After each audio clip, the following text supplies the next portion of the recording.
इंशाल्लाह लोगों के अंदर बहुत जुनून फैला हुआ है। जैसे कि आप लोग देख रहे हैं कि यहाँ पर बहुत रश पड़ा हुआ है 14 अगस्त का।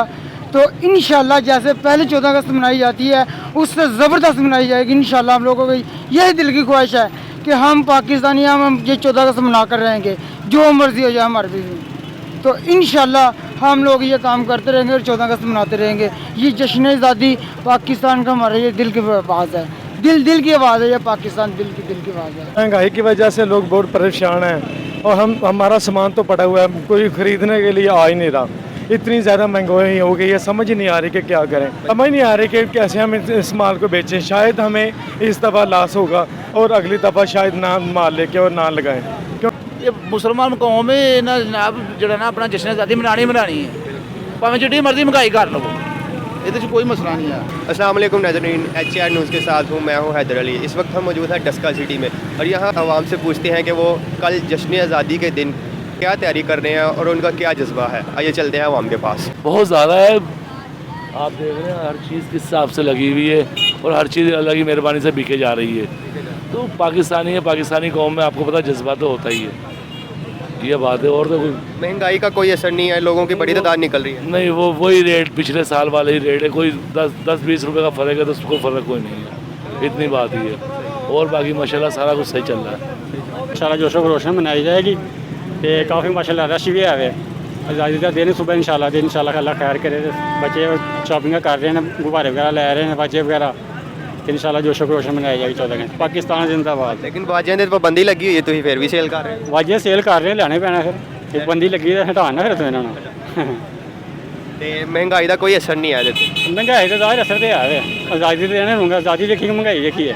एक्चुअली ना महंगाई ज़्यादा होने नाल ना बहुत फ़र्क है, बहुत ज़्यादा फ़र्क पिया, लेकिन फिर भी चल रहा निज़ाम। हाँ जी ਇਹ ਤੁਹਾਡੀ ਦੁਕਾਨ ਹੈ ਟੋਟਲ ਜਿੰਨੀ ਹੈ जी जी ਤੇ ਕਿੰਨੇ ਕੁ ਦਾ ਤੁਸੀਂ ਮਾਲ ਰਖਵਾਇਆ जी है तकरीबन असी 6 ਲੱਖ ਦਾ ਮੰਗਵਾਇਆ। 6 ਲੱਖ जी ਇਹ ਜਿਹੜੇ ਤੁਸੀਂ ਬਾਜੇ ਰਖਵਾਏ ਨੇ ਗਵਰਨਮੈਂਟ ਨੇ ਤਾਂ ਪਾਬੰਦੀ ਲਾ ਦਿੱਤੀ ਹੈ, ਫਿਰ ਵੀ ਤੁਸੀਂ ਸੇਲ ਕਰ ਰਹੇ ਹੋ। ਕੋਈ ਨਹੀਂ, ਹੁਣ ਫਿਰ ਕੀ ਕਰ ਸਕਦੇ ਭਾਜੀ, ਤੇ ਨਾ ਸੇਲ ਕਰਾਂਗੇ ਤੇ ਪੈਸੇ ਕਿਤੋਂ ਪੂਰੇ ਕਰਨੇ ਨੇ ਜੀ। महंगाई ज़्यादा होने वाले तो फिर भी जश्न आज़ादी मनाते हैं। महंगाई का कोई असर नहीं है ਇਹਦੇ ਤੇ। भाजी च महंगाई का असर की है, ये मुसलमान कौम है ना जनाब, जरा ना अपना जश्न आज़ादी मनानी है, भावें जितनी मर्जी महंगाई कर लो, ये कोई मसला नहीं है।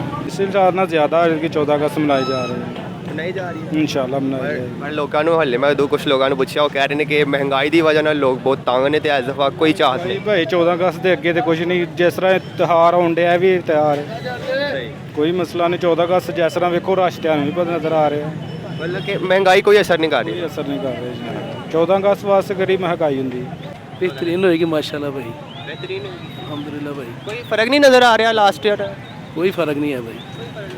ਤੇ ਇਹ ਤੁਸੀਂ ਕਿੰਨੇ ਕੁ ਦਾ ਮਾਲ ਰਖਵਾਇਆ माल भाई 1 लाख रुपये लेंदा है, ਤੇ ਕਿੰਨਾ ਕੁ ਸੇਲ ਹੋ ਗਿਆ? काफ़ी सेल हो गया भाई। ਕਾਫੀ ਸੇਲ हाँ जी अल्हम्दुलिल्लाह बहुत अच्छा काम है अगे ना भाई।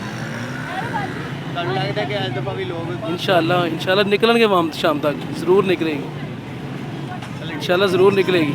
और दुनिया निकलती भी शाम नज़र आता लोगों पे, ज़ौक शौक लोगों को बहुत ज़्यादा है। महंगाई जिन्नी मर्जी भी है, भावें कोई भी है, 14 अगस्त लोग मनाते हैं भाई, आज़ादी का दिन है भाई। ਜ਼ੀਰੋ ਹੈ, ਜ਼ੀਰੋ। ਤੇ ਮਤਲਬ ਲੋਕ ਇਸ ਦਫਾ ਕੋਈ ਜਸਟ कोई चाहत नहीं, कोई ख्वाहिश नहीं, कोई अपना खुशी खाशी को नहीं कोई। ਤੇ ਇਹ ਤੁਸੀਂ ਕਿੰਨੇ ਦਾ ਮਾਲ ਰਖਵਾਇਆ ਇੱਥੇ?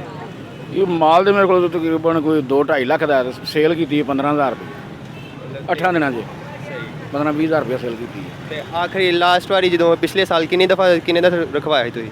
पिछली बारी तकरीबन 2.25 लाख सेल की। हाँ जी, ਤੇ ਇਸ ਦਫਾ ਬਹੁਤ ਮੱਠਾ ਕੰਮ ਹੈ। है ही कोई नहीं, कोई खर्चा ही कोई नहीं, कोई नुकसान है।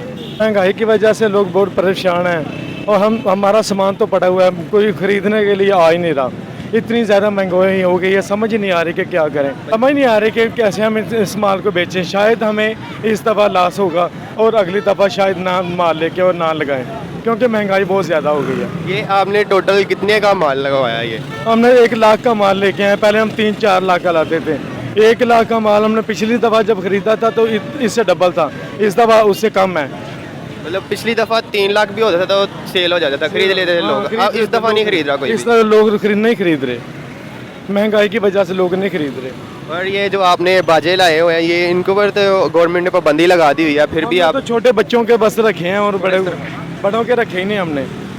छोटे बच्चों के बस छोटे बस 30-20 वाले रखे हैं, बड़े हमने नहीं रखे। अगर वो पाबंदी होगी तो ये 30-20 वाले भी उठा देंगे बस। इंशाल्लाह लोगों के अंदर बहुत जुनून फैला हुआ है, जैसे कि आप लोग देख रहे हैं कि यहाँ पर बहुत रश पड़ा हुआ है 14 अगस्त का। तो इंशाल्लाह जैसे पहले 14 अगस्त मनाई जाती है उससे ज़बरदस्त मनाई जाएगी इंशाल्लाह। हम लोगों की यही दिल की ख्वाहिश है कि हम पाकिस्तानी हम ये 14 अगस्त मना कर रहेंगे, जो मर्ज़ी हो जाए हमारे भी।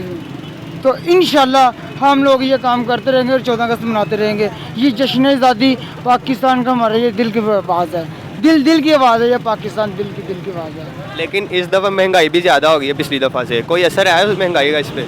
महंगाई की बात तो है, लेकिन ये क्या करें, लोगों ने जश्न आज़ादी जो है मनानी है, तो इसमें पैसा तो देखना नहीं है, जो कि क्योंकि शौक़ ही है बहुत बड़ा पाकिस्तान का, ये शौक़ है जश्न आज़ादी मनाना। उसके लिए महंगाई हो ना हो, ये आज़ादी मनानी चाहिए।